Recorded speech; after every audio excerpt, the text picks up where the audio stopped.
This used to be me. Not anymore. With Edvest, I can oversee and access all my school records from any part of the world. From a single dashboard, I track enrollments, monitor e-learning activities from homework uploaded to video lessons shared, as well as e-notes and CBT. I view payments inflow at a glance, monitor performance, and track attendance. Running a paperless school and reducing operational costs is possible with Edvest. Edvest CBT makes conducting school exams seamless, both online and on the school premises. It gets better. Parents can monitor their children's performance and pay fees. Amazingly, the days of being owed by parents are over. Parents can access school fees loan and you get paid in full. Students have access to assignments, video lessons, e-notes, quizzes, virtual classes, and over 160 math and science simulations.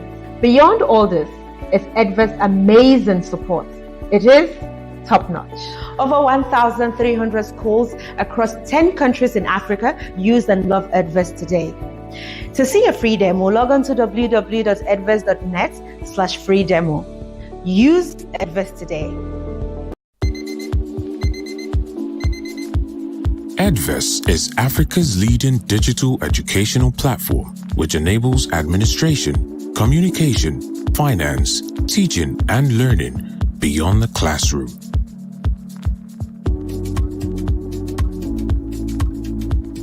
Edvest allows you as a parent to access and track your child's academic reports and personal growth at any time, giving you a better understanding of your child's academic performance. Have a nice day at school. We give you the security and reassurance you need to excel in your daily activities and manage your financial obligations to your child's education.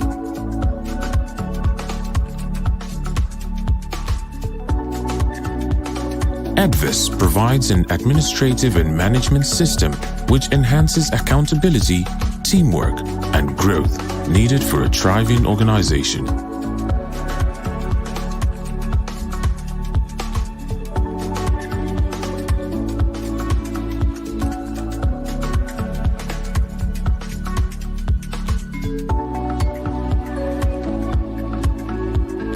Which brings perfect results. Teach creatively, learn effectively, track your child's performance easily, and do so much more with Edvest. Edvest, digital education. Visit www.edvest.net to get started now.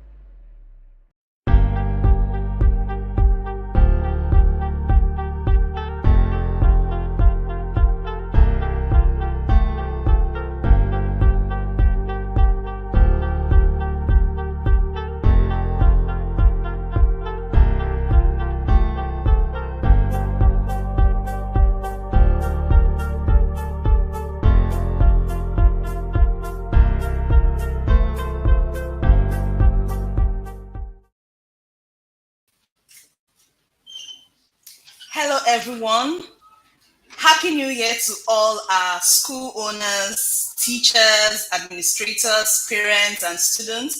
Welcome to the year 2023. Welcome to the first SGA webinar for the year 2023. My name is Nenna Okore, and I'm so glad that we're here again to reimagine education in Africa. And I'm also glad that we've taken SGA from one level to the next. I know that many of us are joining from several parts of the world.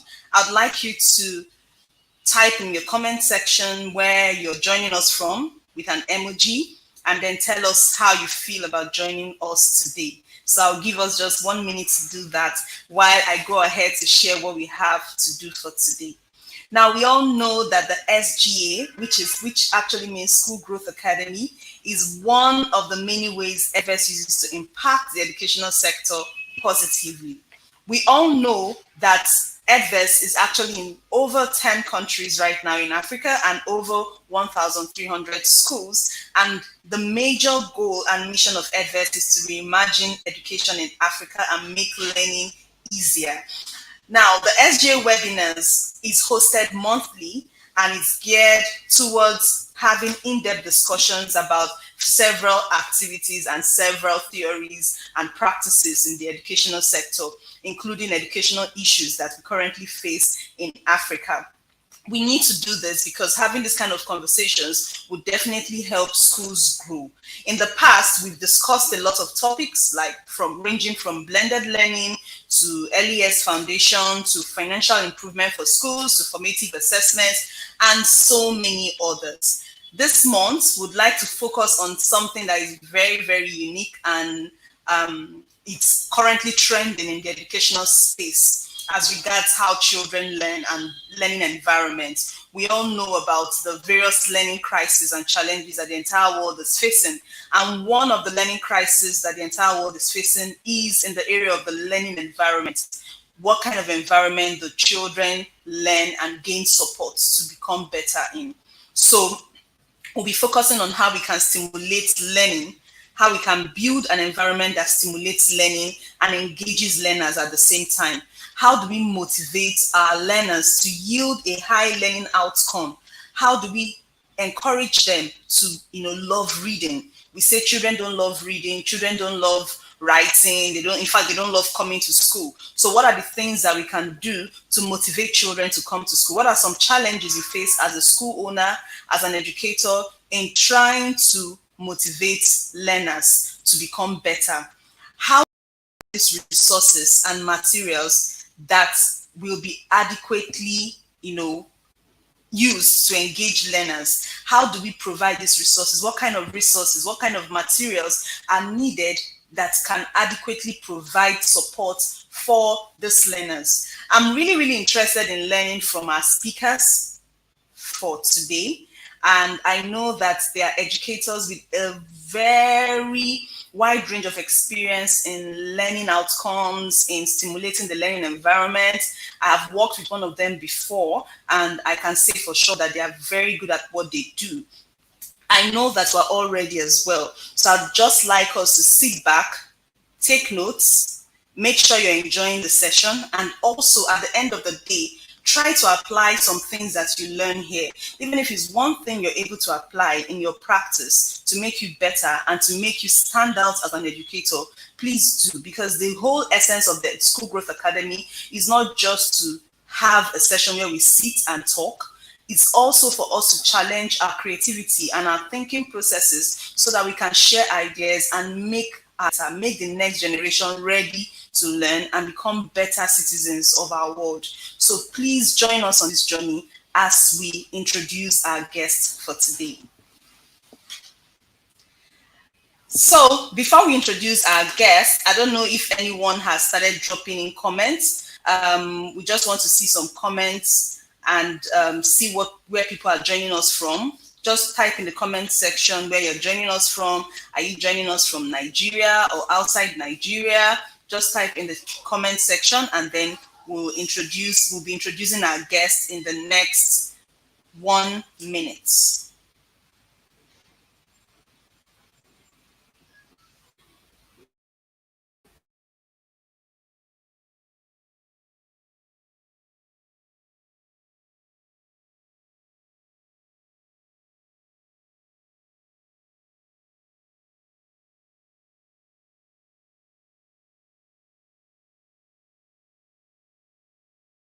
Okay, thank you.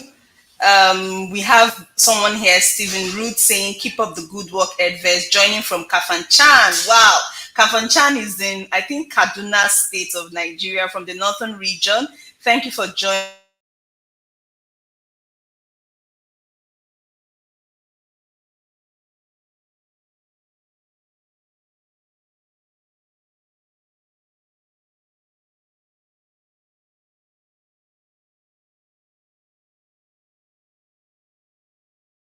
I hope you'd benefit from everything we're discussing here today.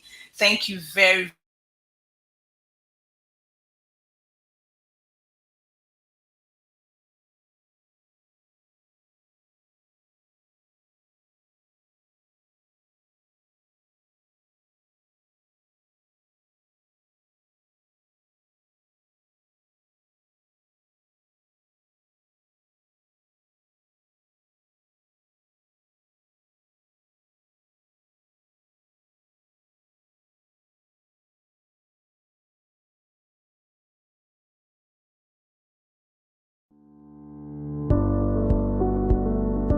This used to be me.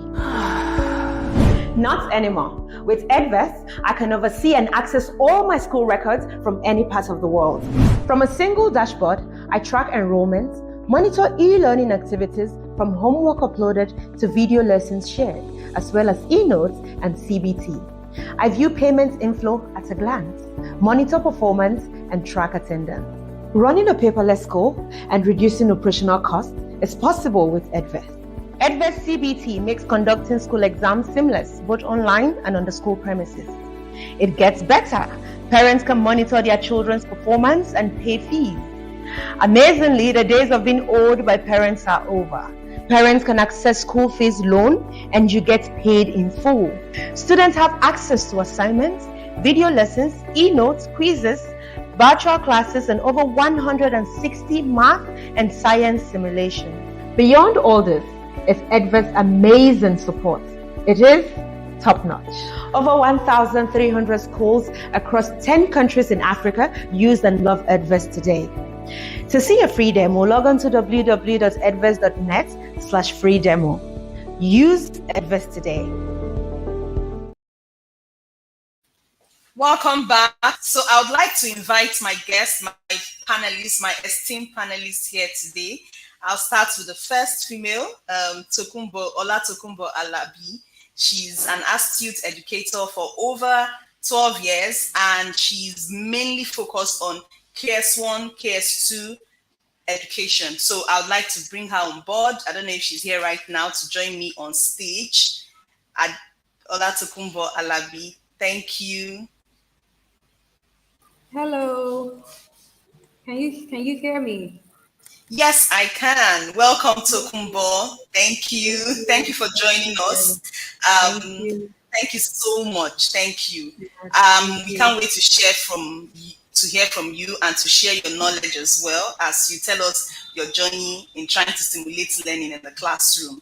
And then I'd like to invite other panelists, Solomon Okoli. He's also he's been a teacher for over 6 years and mainly focused on sixth form education. He's actually currently working with Oxbridge Learning Center, where he trains students as they prepare for life after college or after secondary school. So I'd like to call on Solomon to join me on stage and say hi to the audience. Hello, good evening, everyone. Good evening, Solomon. Thank you for Can you joining hear me us. clearly? Thank Yes, you. yes, Pleasure. Thank you for having me. Thank you. Thank you for joining us today. So before we go straight into the discussion, I'm a teacher and I would like to capture my visual learners here. So we will be playing a short video clip of a discussion on stimulating learning, and then just for the next 3 minutes. So I would like the audience to listen to this discussion and then take notes, and then we'll dive straight into our panel discussion. Thank you.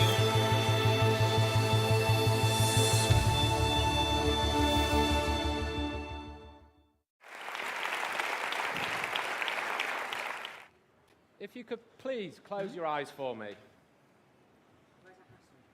I'd like you to visualize a picture of a typical classroom. This might be a classroom when you were younger, or a classroom in modern day times. What was the teacher doing in that classroom? And where were the pupils? As you open your eyes, did your image look anything like this? A teacher stood at the front of the classroom with a whiteboard. A child sat at a desk or table doing work. Do we ever question why do we sit children? And when did this start? In Victorian times, children were sat in rows, often learning by rote. The windows were high to stop the children from being distracted by the outside world. Now, we've made huge strides with technology, yet classrooms then and now are not fundamentally that different. As Sir Ken Robinson points out, the current education system is at fault because it was conceived and devised and structured for a different age. What he proposes is, we have a series of environments that stretch our bodies, expand and stimulate our minds, and create opportunities to interact with others. Sadly, the accountability framework means that many primary schools cannot look beyond English and mathematics. Meanwhile, we hear tales of secondary schools having to close design technology suites. Now, that's not the only reason why children still predominantly learn while sitting down. The perceptions of many are that when children are sat down, they're easier to manage, to control, and to keep on task. Many of these perceptions arise from the fact that many primary teachers do not receive sufficient training in teaching physical education. If primary teachers were more confident to lead learning beyond the classroom, we'd be in a far, far better place. So while sitting down is the dominant paradigm, we need to ask ourselves, does it create optimal opportunities to learn? In some of our research, we asked children to draw pictures of themselves learning, and this is a common response. This young girl here, you can see, is thinking about anything but the task in hand. She's got her mind on what she's doing after school, and she's hungry, and she's confused with the task in hand. Studies from the United States show that attention spans are decreasing, yet still we have lessons running between 45 and 60 minutes. As we've already said, the accountability framework means that for many children, English and mathematics is their staple diet. Subjects, they continue to be taught in boxes. Some of the boxes are bigger than others. And sadly, with the narrowing of the curriculum, we have certain subjects, such as the arts and physical education, being shunted to one side. So with education focused on exam and test performance, we've created a drill and practice culture whereby children are expected to sit and concentrate for extended periods of time. So studying to the test might work for some, it doesn't work for all. And I think the situation can be summed up by Michael Rosen in this poem. First, they said they needed data about the children to find out what they're learning. Then they said they needed data about the children to make sure they are learning. And then inevitably, the children learned only what could be turned into data, and then the children became data. But it's not just about education, it's also about health. We know that habits are formed in the early years of life, and these become increasingly difficult to change as we age. Across the globe, 50% of children are insufficiently active. In countries like the US and UK, westernized.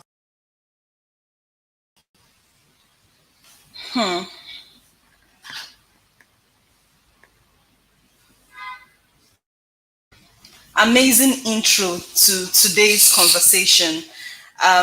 What got me from that video was actually the fact where they stated, they did an analysis like an evolution of how data has been moving in our educational sector.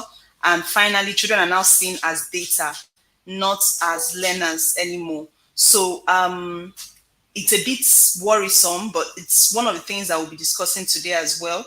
We need to also look at what is actually motivating these learners. So I'll bring my panelists on stage right now, and then we'll start the conversation.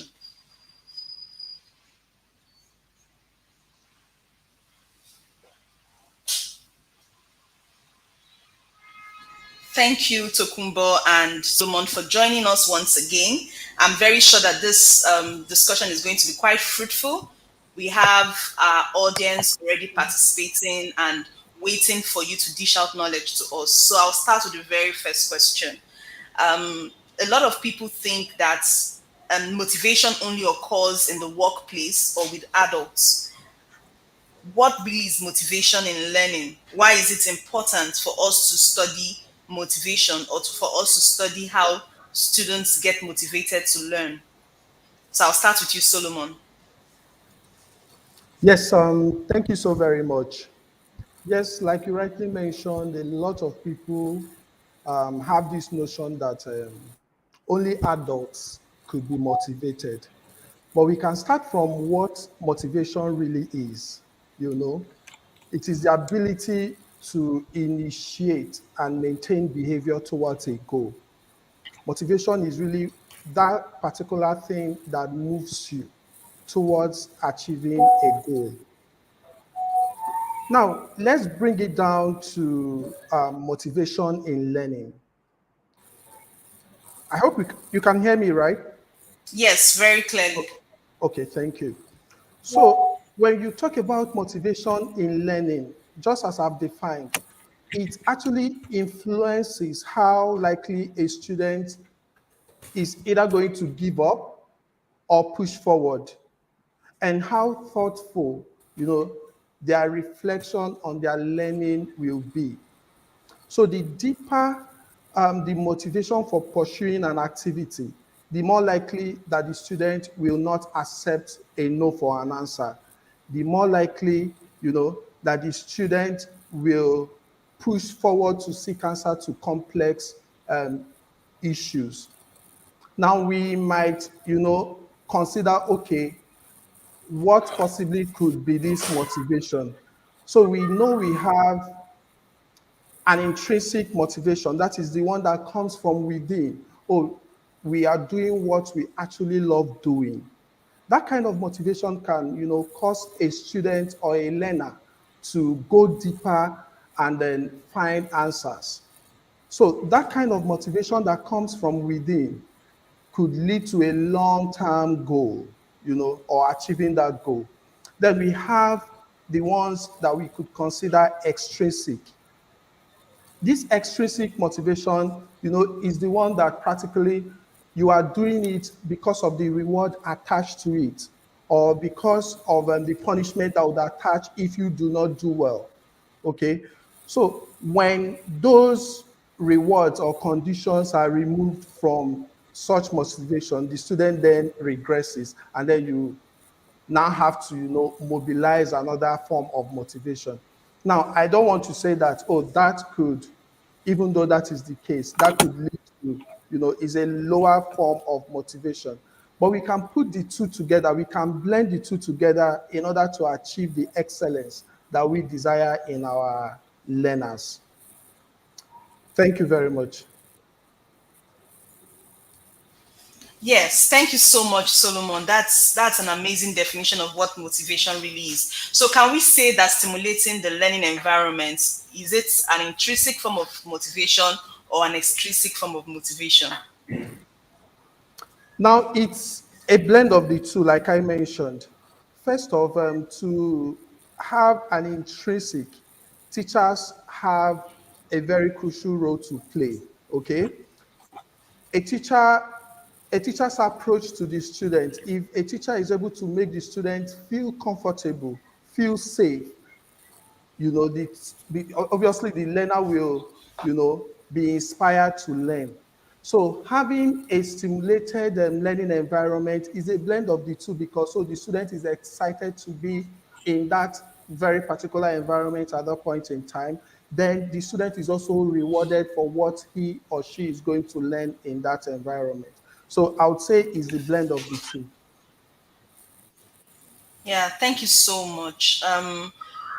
I'll go straight to the next question. And I know that Tokumbo has some slides planned for us to use and delve deeply into her experience in stimulating the environment. So the next question basically will center around how can we create an environment that stimulates learning? How does the environment stimulate learning? So I'll give Tokumbo the next 5-7 minutes to go through some slides with us, some slides that will really touch or delve deeply into how we can stimulate the environment as educators. I'd like to encourage all our audience, those who are watching us from various parts of the world, to please take notes and, put down some points, jot down some points that could help you when you're about to apply some of these practices. So the floor is yours, Tokumbo. Thank you.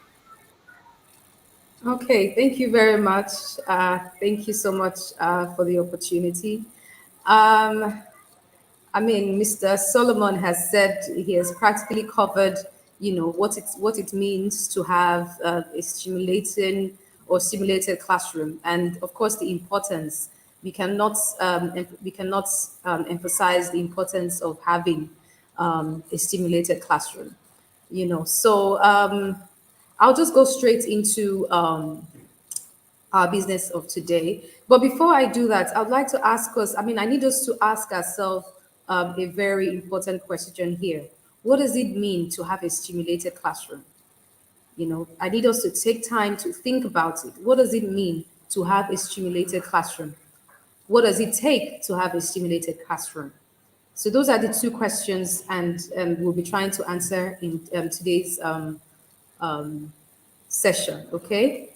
So we'll just go on. Next slide, please. Okay, thank you. Yes, I asked the question earlier. What does it mean to have a stimulated classroom? What does it mean to have a stimulated classroom? Well, having a stimulated classroom means, how your classroom is set up, the way children interact with work and with one another, very important, and the way the teacher delivers lesson. Those three elements are, one of the part of the things that will create a stimulating classroom, so to speak. So I like to just group stimulating classroom into two groups, two main groups. The first group is the seen and then the unseen.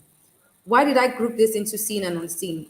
Sometimes you can have a fantastic classroom where you have your displays, you have lovely decorations in the classroom and all. What about the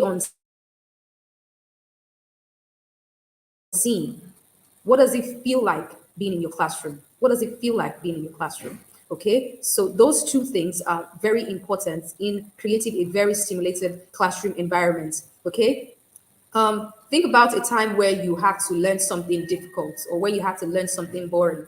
One of the things that will make you or help you make that learning stick more is the various things or practical things that were done during that class.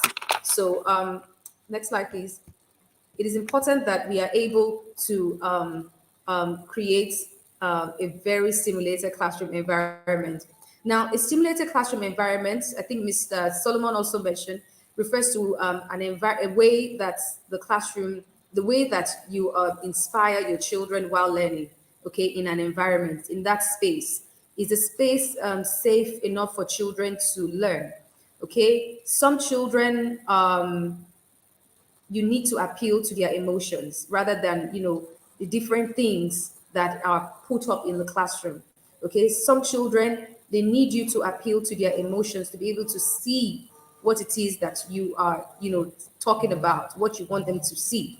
Okay, so I've also grouped how is it that we can create a stimulating classroom environment. I put up this 5 groups. I'm sure there are more, but these are the 5 groups that comes to mind when I think about the stimulated classroom environment. The first one is the visuals throughout the class. What are the things that are displayed in the class? How is it displayed? Sometimes, you walk into some classrooms and then you see a lot of things going on. Okay, so one of the rules is less is more. Less is more. Make it very meaningful, make it neat, and make it, purposeful. Okay, so that's visual throughout the class.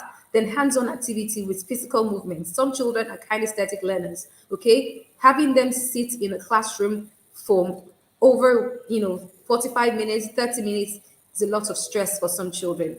My daughter, for example, she's a kinesthetic learner. You cannot make her sit for more than 5 minutes. 5 minutes, you're stretching her already. Okay, so you need to make them move around in the classroom, how they interact with one another and the materials and things that they're using in learning.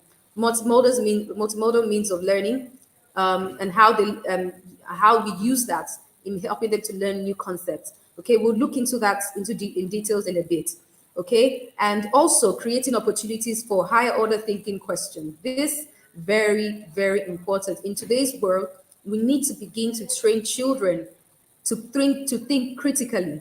Okay, we need to be able to make them question and not just take information. As a matter of fact, your classroom should not be the teacher standing in front of the class dishing out information to the children. It should be a discussion, a discussion between you, the teacher, and the children. More like you as a teacher, your role in the class is more like a moderator. Okay, you are just there to help them, guide them, in their learning. Okay, so and then the last but not the least, having an exciting and stimulating teacher. We go into details shortly. Okay. Now, what are the benefits of creating a stimulating classroom? I'm guessing someone might be asking, why do I need to create a stimulating classroom environment? I just want to teach the children and then, walk away. But when we create a stimulating classroom environment, the more the children are interested and their senses are piqued, and you trigger them to learn, the more they engage, the more engaged they become. Okay, you need to be able to make the children think, make them question, and in doing that, you are making them see reasons to for the learning. Okay. Also, we'll be looking at sorry, hold on a minute. Okay, what are some of the features of a stimulated classroom? What are the things that we need to see when we talk about stimulating a stimulated classroom? When I enter a classroom, how am I able to tell that the classroom learning is taking place in the classroom and the classroom is actually encouraging, stimulating children to learn? Okay, so one of the things is that in a stimulating classroom environment, students are able to move around. Okay, gone are the days where you have to make children sit in a place, in a row, and then, we just dish out information to the children and expect them to take it all in. Okay, some children sit at the back of the class because they don't want you to see them. Okay, so you need to be able to move around. The children need to be able to move around in the classroom and also engage with other learners. And also the way the children need to be able to discover new ways of learning. Okay, and last but not the least, they should be able to question everything around them. I think I've mentioned that earlier. They should be able to question everything around them. Today I was having a class and I can't remember what I said, and a child asked me why. Okay, and honestly, I didn't really ask that question myself. So we had to take a pause and then go back and then research. Why did this happen in the first place? Okay, I think we were talking about the World War. Okay, so how did the children feel? Why didn't the prime minister at that time think about other ways of resolving this issue? Why must it be war? Those are the questions that we're asking, and they were quite very sensible questions. So we needed to take a pause and then go back and then begin to ask ourselves why. Okay, so the children need to be able to ask why in your classroom. Okay, and teachers need to be open to that kind of situation. And like I always tell the children in my class and every child that I encounter, nobody is a vast or knows it all. Nobody knows it all. Okay, we are all in the process of learning, whether teacher or the learner themselves. We all are learners, like I always tell the children. Thank you. Next, next slide, please. Okay, so next we'll be talking about. Okay, so these are some pictures from some of the things that we need to do in a classroom. Sorry, hold on a minute. Something is starting with my network. Pardon me, please. Can you hear me? Looks like it's hanging. Hello? Can anybody just let me know? Okay.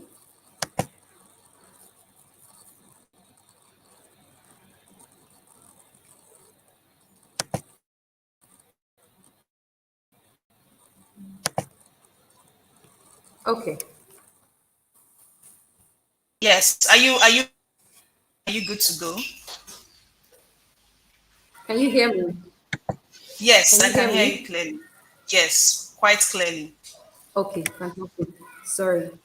Okay, right. So, like I said, we'll be looking at some strategies. What are the different strategies that we can use in creating a stimulating environment, stimulated classroom environment? Like I mentioned earlier, visuals throughout the classroom is one way of creating a stimulating classroom. Not just um, putting up whatever it is that you have in the classroom. We need to think about, you need to have, one of the things that I know that stimulates learning in class is a word wall for new vocabulary. Very important. We need to create any new vocabulary children encounter, whether during, during any lesson. Okay, I usually ask them to write it down, paint a picture of it, or ask them to um, come together as a group and use the word in a sentence, and then we paste that up in the classroom.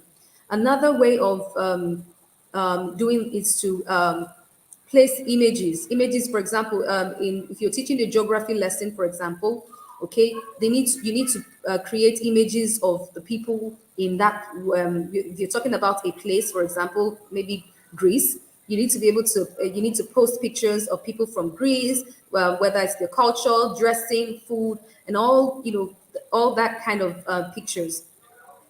Also, you need to paste pictures that of children's work when they brainstorm. Okay, for example, you're talking about World War, for example, and you ask children to brainstorm what they already know about World War II, for example, what they want to know about World War II, and at the end of the class, of course, what they already or the new information they now know about the World War. So let them create a story web, or so to speak, and then that should be posted somewhere in the classroom as well. Having children see their work around the classroom creates a sense of ownership for the children. So they feel like they feel part of the class. They feel, part of the classroom environment, and that also stimulates and inspires children to want to do more in the classroom. Using manipulatives, using models to explain concepts, also very important. You cannot take that away from a classroom. For example, you're teaching and talking about shapes, and then you're talking to children vaguely, talking about a square, talking about a cube. They need to be able to see those objects. They need to be able to touch those objects. They need to be able to make those shapes. Okay, so think about how to infuse that into your teaching. Also, ask children to create posters. For example, they're learning, and then we are talking about using, for example, using peer commas for parentheses.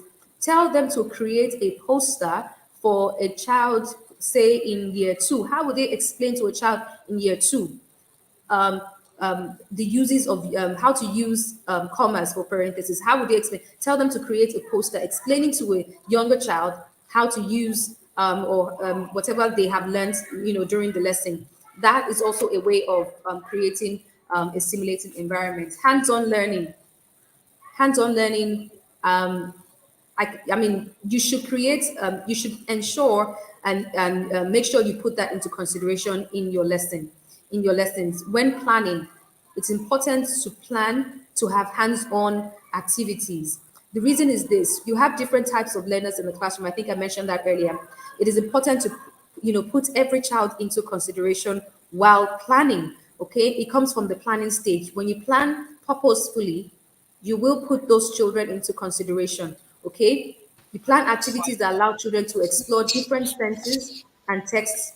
Okay, projects allow the children to create projects. Okay, create projects, and also activities that create physical movements, okay, around the classroom.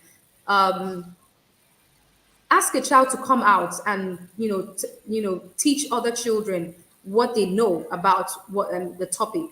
You'll be amazed that some children already have knowledge about that. And when children, when they talk to one another, they it sinks in more for them. I don't know how, but I have discovered that when children are talking to one another, they kind of find a way to break it down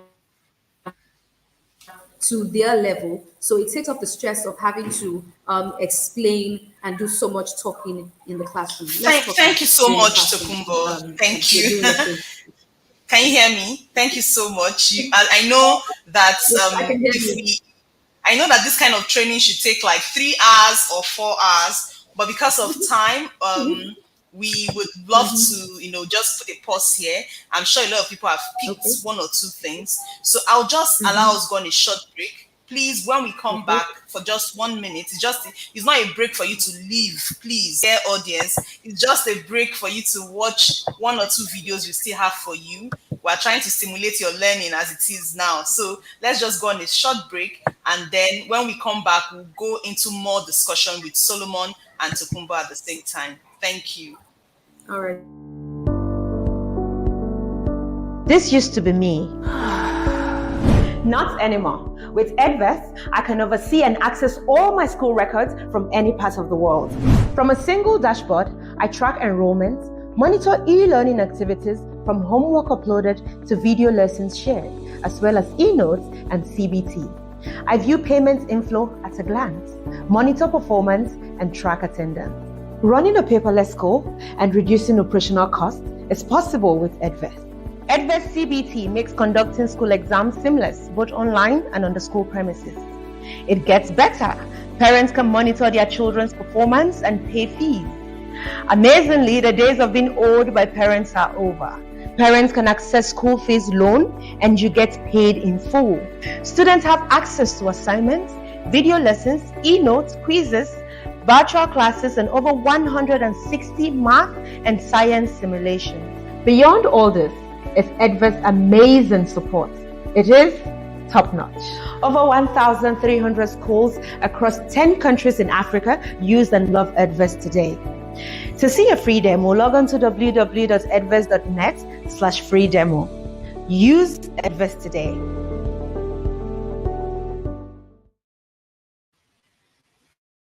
Use Edvest today. I'm sure you saw that message. Thank you for coming back. And thank you for joining us from the beginning of this discussion till now. I hope you've been learning a lot. I would like to bring back my panelists on board, and then let's ask some nitty-gritty questions that will get our minds thinking about stimulating learning.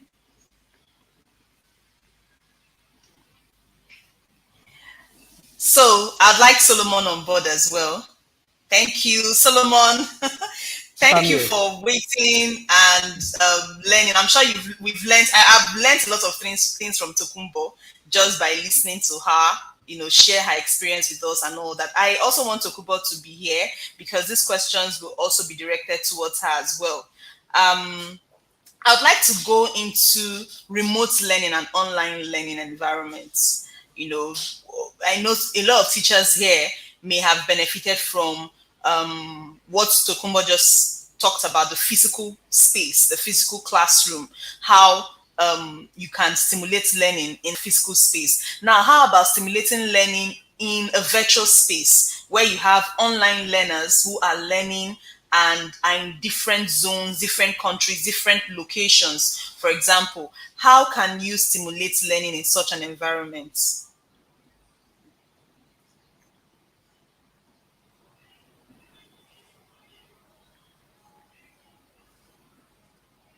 Okay. Can you hear me? Yes, clearly. Okay. Now, like I would always say, if I engage another person in a discussion, COVID-19 has brought a lot into the learning space. It's the realization that we can still replicate physical learning environment or activities virtually. And then I remember when all schools had to shut down because of COVID-19, and then everybody pivoted into online classes. Then the challenge became how to, still actively engage the students while learning is going on. So one of the strategies we used was to do what we call inquiry-based learning, where as you teach, you would have, as a teacher, planned your lesson. So as you instruct learners, as you teach learners, you pause a little bit and ask questions, So you seek feedback continually, right? And then there are several online learning platforms that we adopted, but one that usually stood out for me then was the Zoom. Reason being that, Please don't avoid advertising for anyone. apologies, please, apologies, So, but then you could have students giving you feedback via chats. You could have them, maybe you set short quizzes in between your lessons, just to get feedback from them. You could maybe ask them to do something and share their screens so that you, as the facilitator this time around, get to, see what they do, appreciate, give feedback and all. You can as well maybe do a poll where you ask students to tell you how they feel, what they think, can be employed into the teaching space, to make them more engaged. So in the whole learning space, you as a teacher, you are equally learning, but then you already know that all you need to, your plan, your end goal is to make sure that your students or your learners are actively engaged throughout your lesson. So you, first of all, need to get them involved in the planning of the class, get them involved in how you want or how they want the class to go. And all of that is through getting feedbacks from them. Also, you can encourage peer-to-peer learning by creating breakout sessions. So in breakout sessions, this time around, you are replicating what you would have done if you were physical, because in physical, an active learning space could be created where you group your students and then give them tasks to do. Now, on the virtual space, you can consider, having breakout sessions and then having them do tasks and then coming again on the general forum to now give feedbacks and all of that. It actually encourages active learning, and the students are usually more or less engaged throughout the learning process. So those are just the few ways I feel, we can activate or implement active learning in the virtual space.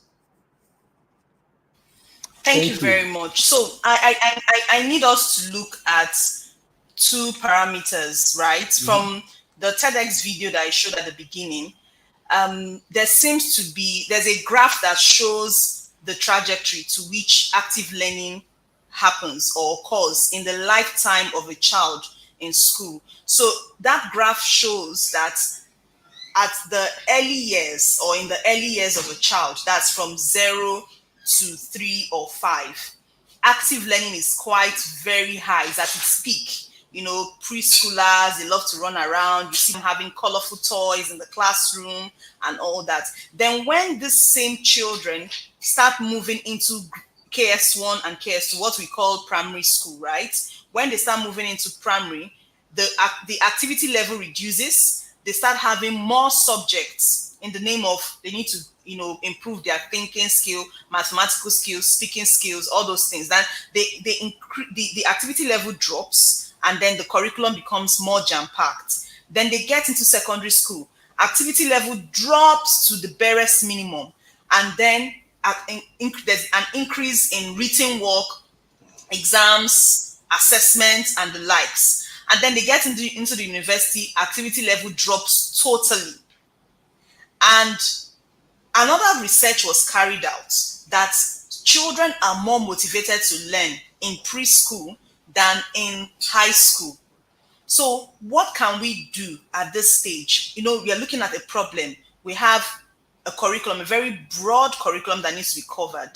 And then we want to infuse activity-based learning and inquiry-based learning into everything that we do. How can we infuse this? Do you think this is only possible in the preschool, or do you think it's possible even in university, at the university level, and even at the high school level? So Tokumbo, we'll start with you, and then Solomon will also add his own suggestion. All right, thank you very much. I mean, this is a very, very valid question, and also a very big problem we face in our education sector. I think across the world, I'm not sure what obtains in every part of other parts of the world, but it's one of the problems I personally faced. I would say that growing up, I mean, I loved school and all of that, but there was a challenge. I mean, I realized that later, that there was a challenge with the way I was being taught. Okay, most of what I know now, I had to reteach myself in the way that I think that in the way that that best appeals to me. Okay, I take math for example. Back when I was in school, I was bad in math, but I realized that I needed to see the numbers. I needed to be able to understand numbers and the way numbers move up and the way they move down, what is increasing the number, what is reducing the number, and all of that, just to see how, the numbers work on its own, made me understand, and I mean, I would say that today, relatively, I'm good with math. So one of the things I think university, mostly people in the higher education need to do is to try again. I don't know why it is like that at that level, really, why activities drop and, you have workloads increasing and, for you to get motivated, you literally had to drag yourself, into, seeing the end goal. Okay, what is it that I'm trying to achieve at the end of the day? Okay, I'm trying to get a certificate, for example. Just like Mr. Solomon mentioned, what is inspiring you or motivating you to want to learn? Okay, so I think we need to shift away from that that style, and then appeal to so many other people in the university. You will notice that some people, I know a couple of people that I schooled with that back in when they finished from school, they finished with the third class. They finish with the third class, but you will see them in today's world, you will see them in today's world topping companies and leading, in different sectors. Okay, so what is it that universities are not doing to bring out the greatness in those people? I think we really need to look, into that, and schools need to begin to explore different ways of lesson delivery, lecture delivery, how lectures are being delivered. I know in some universities, teachers, lecturers just send you handouts and expect you to prepare for exams somehow. Okay, some people, I remember at some point, I had to go back to school to do a couple of courses, and going back to school for me, it was a headache because I was working, and I knew that I had to find a way that I'd quickly understand what it is that, that I'm supposed to be doing in that course. So what did I do? I didn't bother reading any of those handouts. Honestly, I didn't even buy those handouts. Okay, so what I did was I got the outline from the course and began to research myself. I watched videos, I watched illustrations, infographics, and so on and so forth. And that helped me or inspired me to want to know more. Thank you.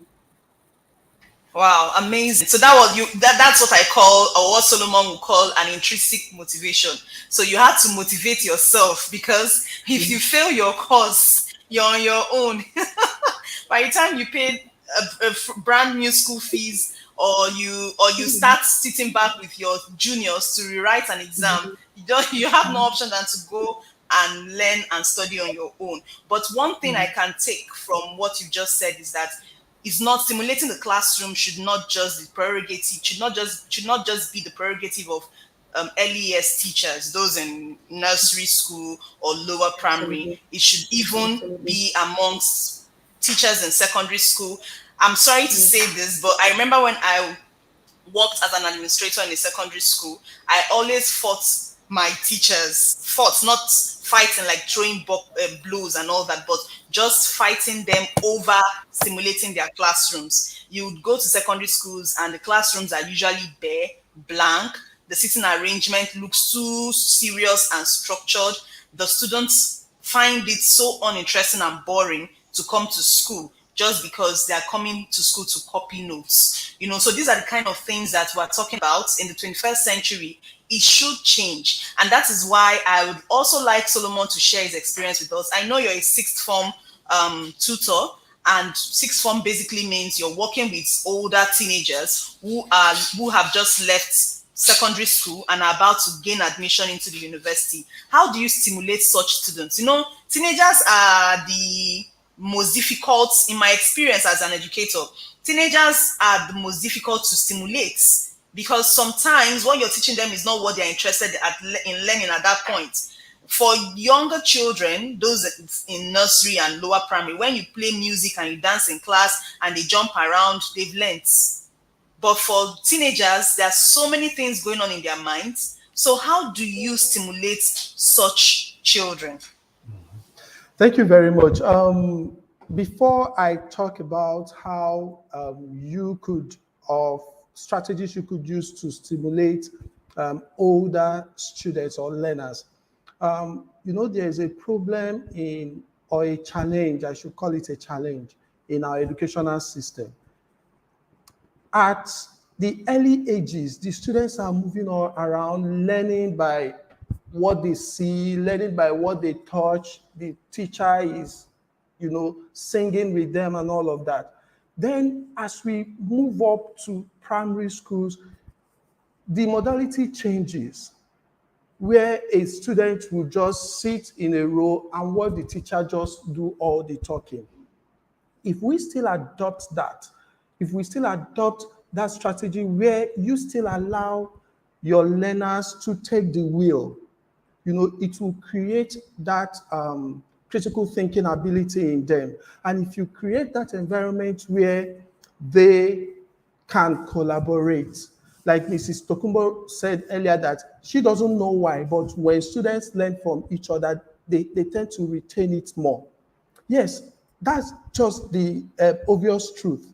When they collaborate, they get to appreciate each other's strength and weaknesses. And that way, whatever they learn, they have a way of attaching it.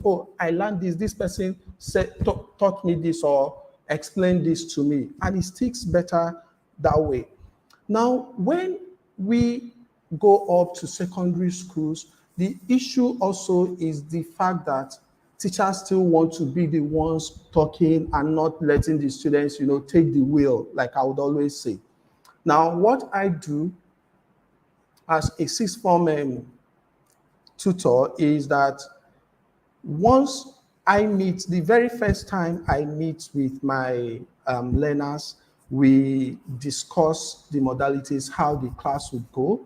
We would have shared maybe the next week learning objectives of what we would learn. And then I give them instructional materials. I set the rubrics. I set the standards. Okay, this is what we are looking out for. I just flip the learning. I may have maybe giving them a thumbs up, just a brief overview of what is expected. And I let them know that they are the ones that will teach me. You understand? I already have what Cambridge or the curriculum I'm teaching is looking out for. You understand? So I am directing them. So when you allow students, to take the wheel like that, to be the ones that are now teaching you more or less, they tend to learn better. They tend to even research. So you are sort of improving their critical thinking ability. Also, you can consider project-based learning. A lot of times we would organize and tell the students, okay, we want to do this very particular project. The aim is to drive on a particular concept, So when students get involved that way, they handle the projects, they do the activities themselves, and then you are now relating what they are learning into the, syllabus. they tend to understand it better. So I think when we do more, we should, as educators, even at secondary school level, do more of flipped learning. Don't always be the one talking. Allow them to take charge once in a while, if not all the time, but just facilitate, instruct, and guide them. Again, I do a lot of experientials with my students, because there's this saying that what you hear, you might forget, or you forget. What you see, you can remember, but what you do, you remember. Okay? I think so. When you do experiential, you allow the students, to practice what they learn. For example, it could be in biology. I could tell the students, okay, we want to teach germination, for example.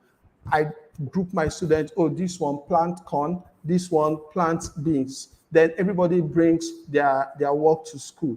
And then we look at, so epigeal germination, hypogeal germination, how it all goes. You understand? So having that mindset where you allow the students to do more while you talk less, is very vital to. Wow, hello. Thank you. Thank you very much, Solomon. That's, in fact, I wish I was in the classroom already practicing everything you're saying, from flipped learning to collaboration. Collaboration is key. In fact, when students work in groups, they learn how to solve problems. They learn teamwork, which is basically, collaboration is basically one of the 21st century skills of any learner anyway. And then they also learn communication at the same time. And of course, allowing students to talk, to express their ideas. You'll be amazed at some of the ideas that they come up with when you do that. And because the student knows that they are going to be engaged in that manner, they might be called upon to present an idea or to work on a project. They are motivated already because their brains are stimulated to expect something different. Your class, from what you're saying, Solomon, a teacher's class should not be the same all the time. It shouldn't follow a particular routine all the time. It should always be different, because the students will always look forward to it, because they don't know what they'll be expecting next in the next class, or in whatever form and all that. I remember when I had to take when I taught economics to some grade 10 students, grade 10 and 11 students, and I had to make them join some members of the NSE, that's Nigerian Stock Exchange, to have a discussion with them. They were like, wow, it was a conversation, like a meeting, and then they just came together, and the officials from NSE, that's Nigerian Stock Exchange, had a meeting with them, discussed certain things, how to buy stocks, how to understand how shares work, and it was an exciting class for them, because by the time we wrote an exam in economics on that topic, no child in that class actually failed any question from that topic, that particular topic that centered around shares and the stock exchange, right? So I really think that a lot of teachers should start thinking beyond note copying.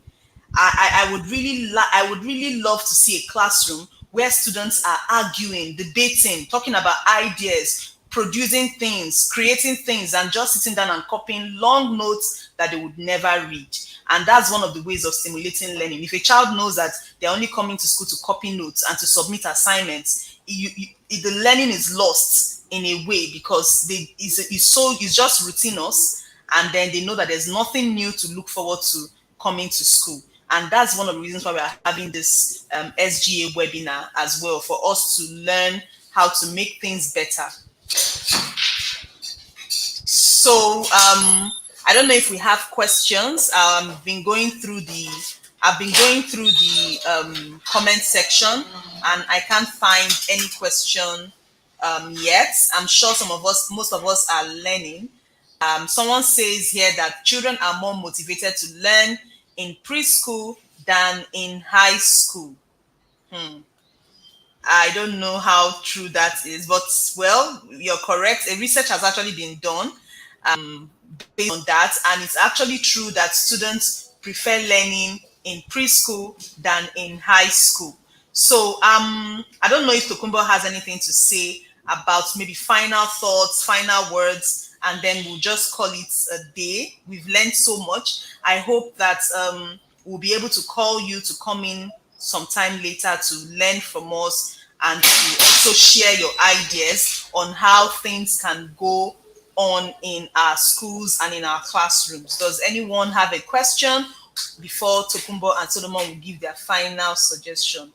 So we'll just look at here. Okay, there's no question. I think many of them are saying they've learned a lot and that they've understood you've been very practical. So that means you're good teachers. So I'll just allow you in the next 2 minutes to give us your final thoughts, your final words of encouragement, and how teachers can really motivate themselves. You know, before you can motivate learners, you need to motivate yourself as an educator to become better motivators of learning. All right.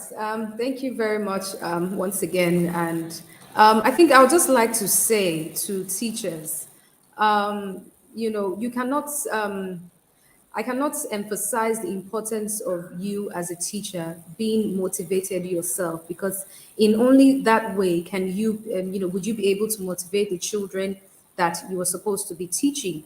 And also, I have seen teachers say that I'm not a fun teacher. I don't know how to be fun in the classroom. Now, any teacher can be fun in their classroom, okay?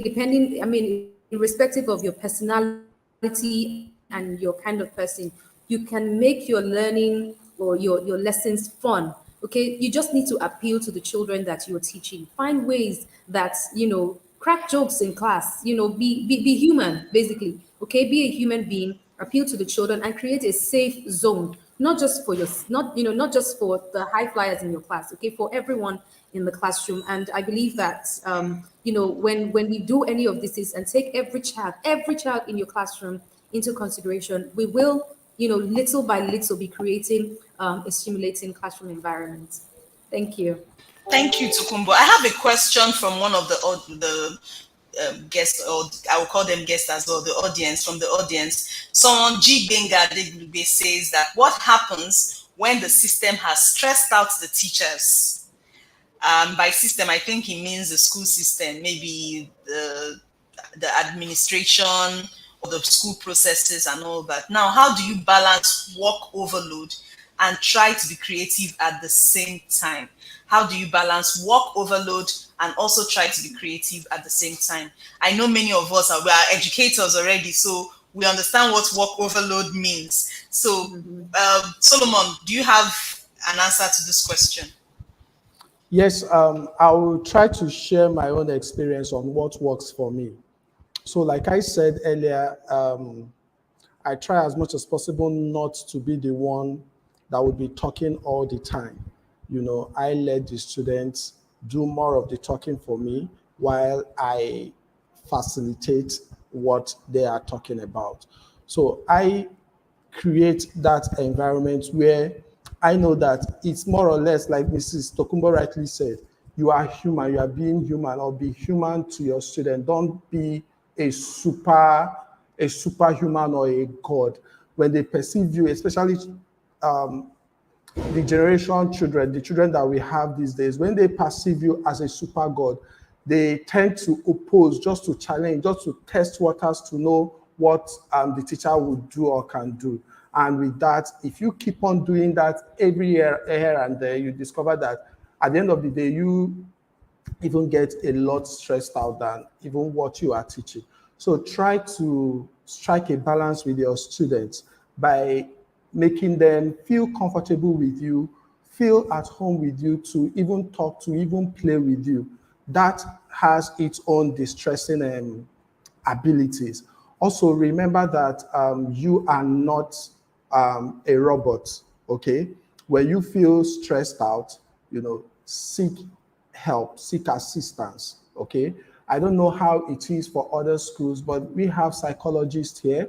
We have relaxation bay that one can maybe just for 5-10 minutes, just cool down and relax. So always find a way to relax, okay? And then like I mentioned earlier, remember that you are not assessing the students just to pass alone. Remember, you are creating future leaders. You are creating people that should think on their feet, okay? And when you learn that, know that whenever you give them assessment, okay, you are assessing them for learning, not of learning. You are assessing them to be able to correct them. So when you create that environment that, okay, this assessment I am giving you, okay, is just to gauge how far you've understood what is being taught in class, rather than, oh, you are not doing well,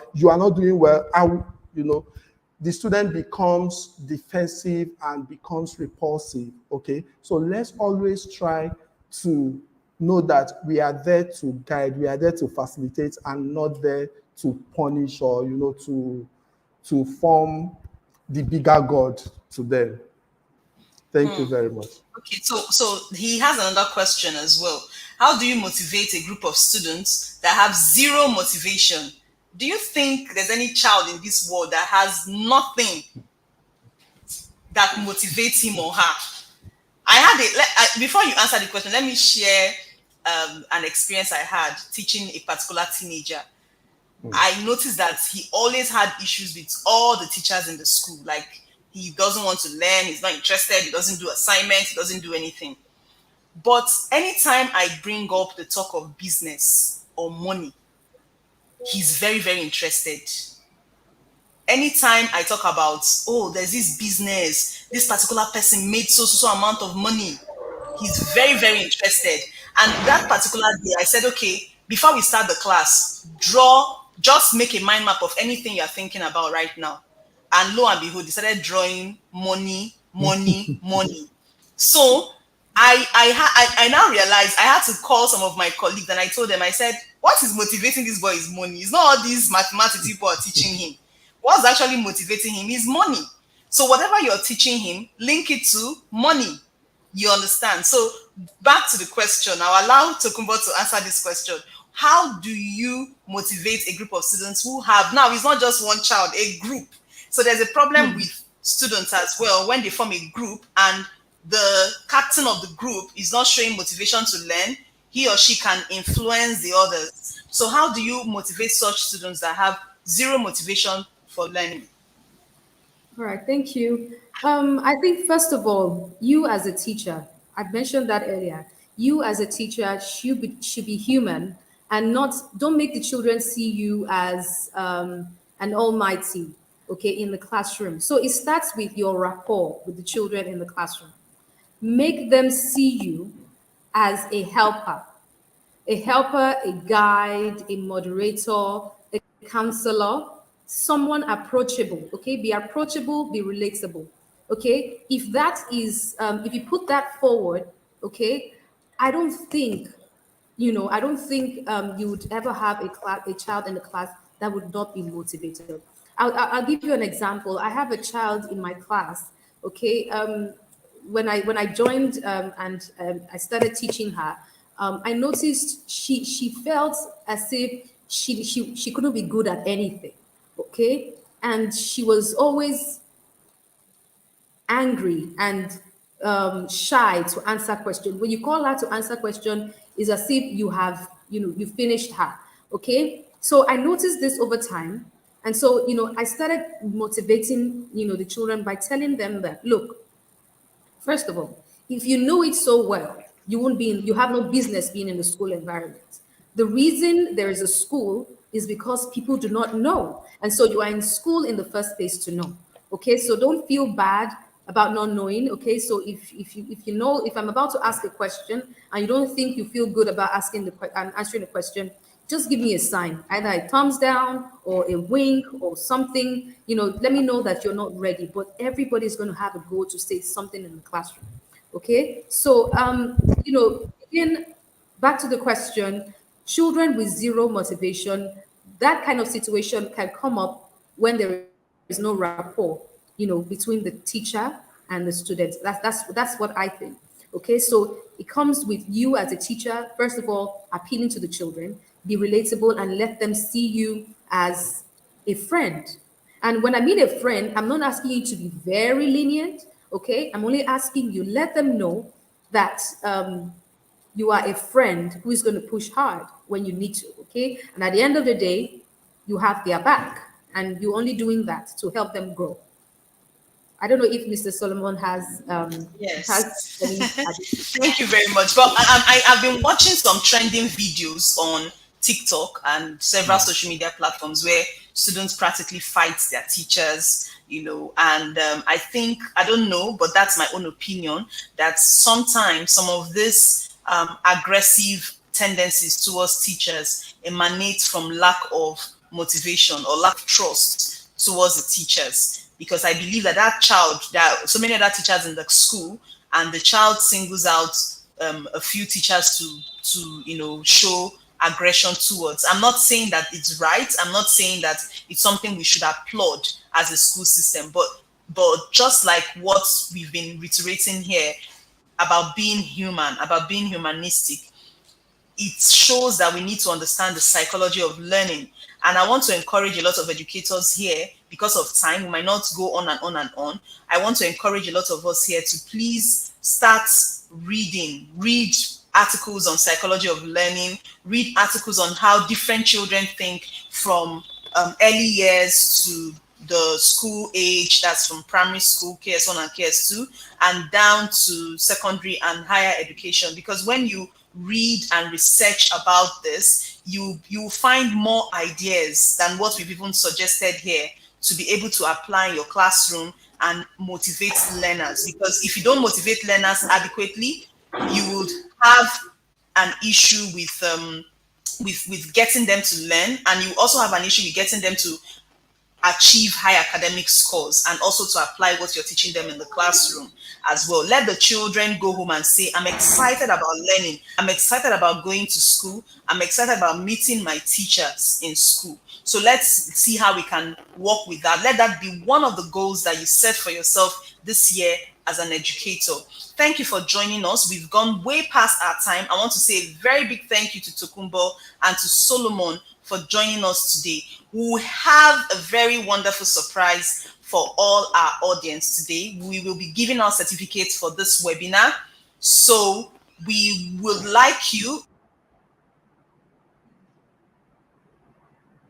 the link, fill the form. Is a form, actually an online form, before 9 p.m. today, so that you can get your certificates delivered to you via emails. So please, if you're willing to get the certification, that would be a good thing, because everything we're doing here is also part of professional development. And if you would like to learn more about EdVest, I'm sure the EdVest team has been putting up links about how you can join our live demo sessions, make your schools automated, and benefit from programs such as this. Also, I would like to announce that we'll be having our first training webinar, which will last for 3 months. It's also a certified training program for science and math teachers and engineering teachers to benefit from, on how to use simulations to teach STEM-based subjects. So I hope that we'll take advantage of all these free opportunities that you will get at a very high price elsewhere,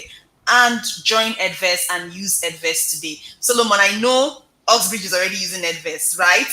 And you're enjoying EdVest, yes? So thank you very much for coming. Tokunbo, thank you for sharing your wonderful ideas with us. You've been amazing. Solomon, thank you so much. We hope to invite you on another webinar so that you can share more ideas and more knowledge. Knowledge can never be enough. We need to bombard our teachers with knowledge so that we can reimagine education in Africa. Thank you very much. So before we go, thank you so much, Solomon. Thank you so much, Tokunbo. Before we go, I'd like to allow us watch several videos about EdVest. If you have questions, our team will be here to answer your questions and then get you going from there. Thank you very much. This is Then Now. Bye, everyone. Bye. Thank you. This used to be me.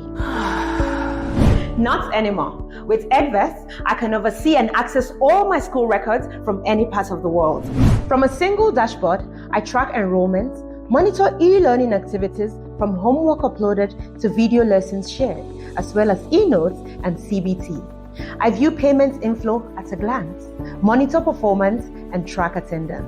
Running a paperless school and reducing operational costs is possible with EdVest. Edvest CBT makes conducting school exams seamless, both online and on the school premises.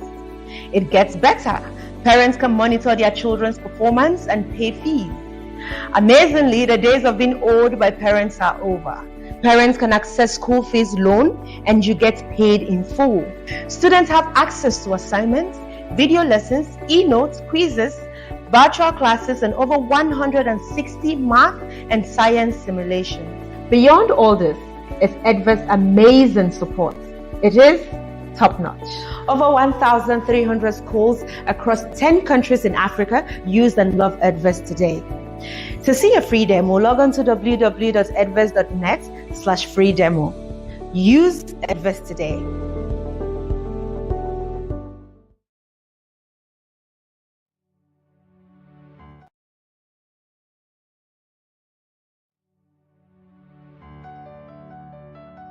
Edvest is solving a lot of problems for us.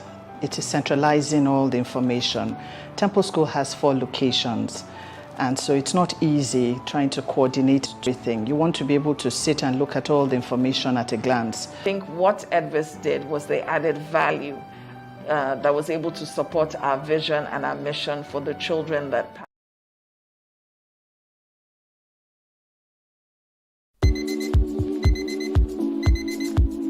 Edvest is Africa's leading digital educational platform, which enables administration, communication, finance, teaching, and learning beyond the classroom.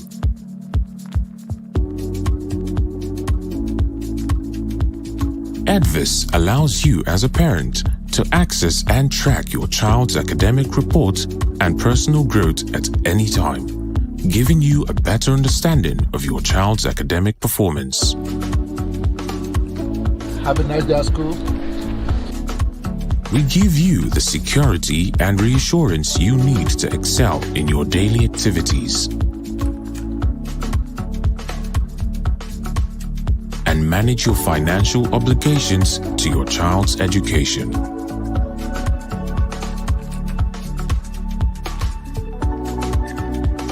Edvest provides an administrative and management system which enhances accountability, teamwork, and growth needed for a thriving organization.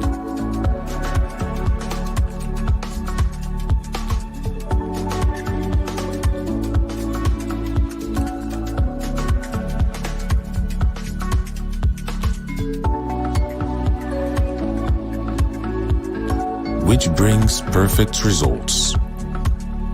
Teach creatively, learn effectively, track your child's performance easily, and do so much more with Edvest. Edvest, digital education. Visit www.edvest.net to get started now.